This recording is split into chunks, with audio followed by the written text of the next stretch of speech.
ഇനി ഞങ്ങൾ മല ഇറങ്ങാൻ പോവാണ്. അങ്ങനെ ഇറങ്ങി വന്നപ്പോൾ സുബിനൊരു പ്രത്യേക ആഗ്രഹം വന്നു, അവന് മണിയടിക്കണമെന്ന്. അങ്ങനെ അവൻ മണിയടിക്കുന്ന വീഡിയോ ഒക്കെ എടുത്ത് ഞങ്ങൾ നേരെ താഴോട്ടിറങ്ങി വന്നപ്പോൾ ഞാൻ പോകുന്ന വഴിക്ക് നിങ്ങളോട് പറഞ്ഞില്ലേ ഈ വർഷം ഒരു പ്രത്യേകത ഉണ്ടെന്ന്. ഐ ലവ് കുരിശുമല എന്ന് പറഞ്ഞൊരു ഫോട്ടോ സ്പോട്ട് ഉണ്ട്. അപ്പോൾ വരുന്നവർ നിങ്ങൾ ചുമ്മാ ജസ്റ്റ് അവിടെ ഒന്ന് വിസിറ്റ് ചെയ്തിട്ട് പോവുക. അത് ഒരുപാട് കാഴ്ചകളൊന്നുമില്ല, എന്നാലും അവിടെ സൗജന്യ മെഡിക്കൽ ക്യാമ്പും അങ്ങനെ കുറച്ച് കാര്യങ്ങളൊക്കെ അവിടെ ഉണ്ട്.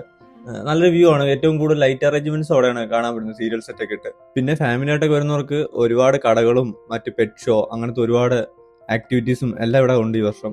അങ്ങനെ നമ്മൾ ലാസ്റ്റ് എവിടെ നിന്ന് കയറിയോ അവിടെ തന്നെ തിരിച്ചു വന്നിരിക്കുകയാണ്. അങ്ങോട്ട് കയറിയപ്പോൾ പകലായിരുന്നു, ഇങ്ങോട്ട് വന്നപ്പോൾ നൈറ്റ് ആയിരുന്നു. നൈറ്റ് ആംബിയൻസ് ഏകദേശം അടിപൊളിയായിട്ടുണ്ട് ഈ വർഷം. ഇവിടുത്തെ ഉദ്ഘാടന സമ്മേളനം ഇതുവരെ കഴിഞ്ഞിട്ടില്ല, അതിന്റെ തിരക്കും ഉണ്ട്. പിന്നെ ആൾക്കാർ മല കയറി തുടങ്ങുന്നുമുണ്ട്. എന്നാൽ പിന്നെ 2025 തെക്കൻ കുരിശുമല തീർത്ഥാടനത്തിലെ വീഡിയോ അവസാനിപ്പിക്കുകയാണ്. ഇനി എങ്ങനെയും വീട്ടിൽ ചെന്ന് റെസ്റ്റ് എടുക്കാനാണ് പരിപാടി. മാക്സിമം ടയേർഡ് ആയിട്ടുണ്ട്, കാലിനൊക്കെ നല്ല വേദനയുണ്ട്, പിടുത്തമുണ്ട്.